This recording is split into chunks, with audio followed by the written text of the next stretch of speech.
président de la chambre d'accusation près de la cour d'Oran, qui va vous donner le rôle, un aperçu sur le rôle de la chambre d'accusation. Je le remercie. Je serai bref.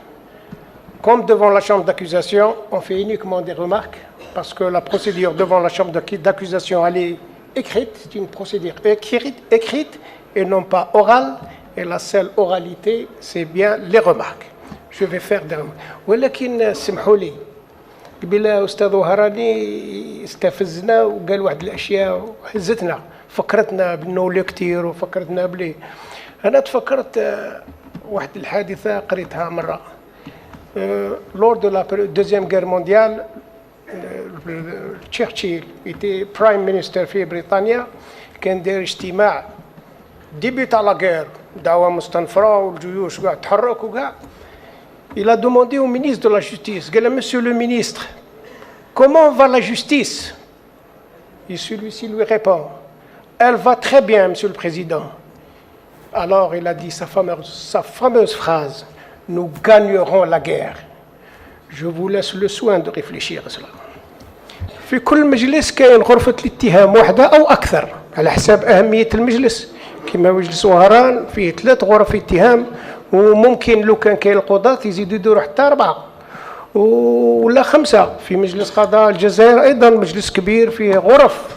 قسنطينة أيضا في بعض المجالس تكون فيه غرفة ممكن، وهذه الغرفة تشرف على التحقيق.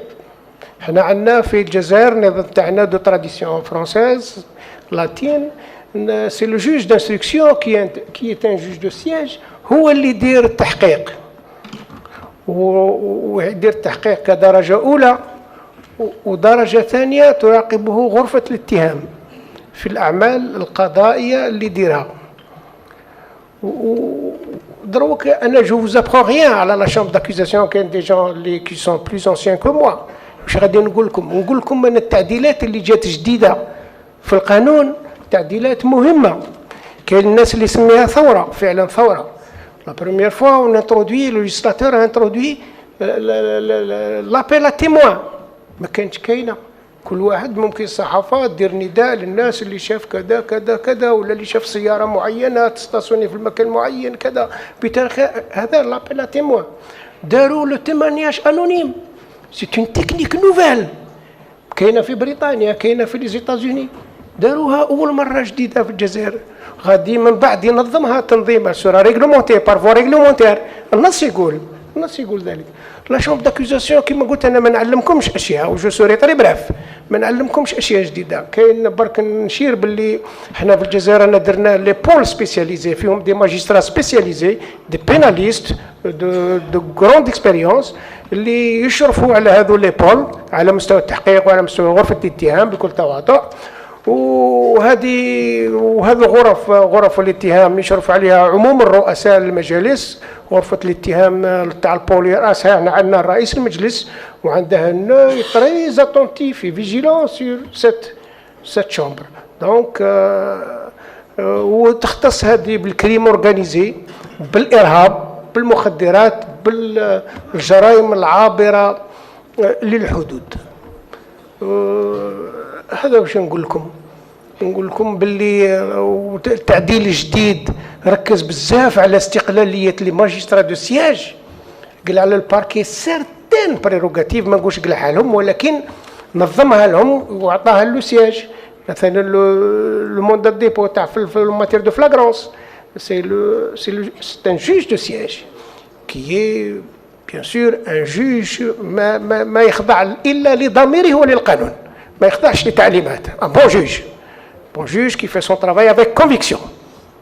bon وش نقول لكم، زاد هذا التعديلات الجديده ركزت بزاف على ليكسبسيوناليتي دو لا ديتونسيون.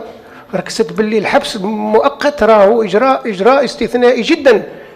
وزادت دارت واحد الاختصاص جديد لغرفه الاتهام، ان بين دورات محكمه الجنايات كل شهر تعقد غرفه الاتهام باش تنظر في المساجين وتشوف وضعيتهم قبل عرض الملف على غرفه محكمه الجنايات. في ذيك المده تاع بين قرار الاحاله وبين انعقاد محكمه الجنايات تنظر غرفة الاتهام شهريا في المحابس وتشوف وضعيتهم وتشوف إلى غير ذلك. أصبحت فني أخرى اختصاص جديد أضيف لغرفة الاتهام، أصبحت المهمة تاعها صعيبة جدا ودقيقة، هو تجديد الحبس المؤقت. هذا باختصار شديد، ونشكركم على واسمحي لي نطلع التعب. Je remercie tous les intervenants, je remercie mes confrères, je vous remercie aussi de nous avoir écoutés et suivis, et je pense que كل واحد فينا راه دا حاجة من هذا السيمينار إن شاء الله، ونظنوا باللي شفنا القانون هذا والأمر هذا نشوفوه بطريقة أخرى، لأن أنا نشوفه في la loi évolue, le droit évolue, nous évoluons avec. احنا نشكروا الناس اللي راهي تقدم واللي راهي هي تسهر على هذه القوانين وتحاول elle protège le justiciable, elle protège aussi l'avocat, elle protège le magistrat, elle garantit certains droits, elle garantit le plus de droits possible, et elle permet, maintenant ils ont introduit pas mal de nouveaux articles, tels que la médiation qui n'existait pas, la chambre d'accusation, vous pouvez faire appel sur tous les mandats de dépôt, et là je voudrais vous dire que l'après-midi est consacré à l'étude comparative, justement. Nous avons vu ce qui se passe dans notre pays. Inch'Allah, nous essayerons d'appliquer cette loi et d'essayer, parce que ça va être très difficile, surtout au début. Il faut excuser chaque personne et chaque magistrat, chaque avocat qui peut intervenir à n'importe quel moment. Et l'après-midi, nous verrons avec nos confrères tunisiens, nos confrères du barreau de Bobigny, nos confrères du barreau de Nanterre,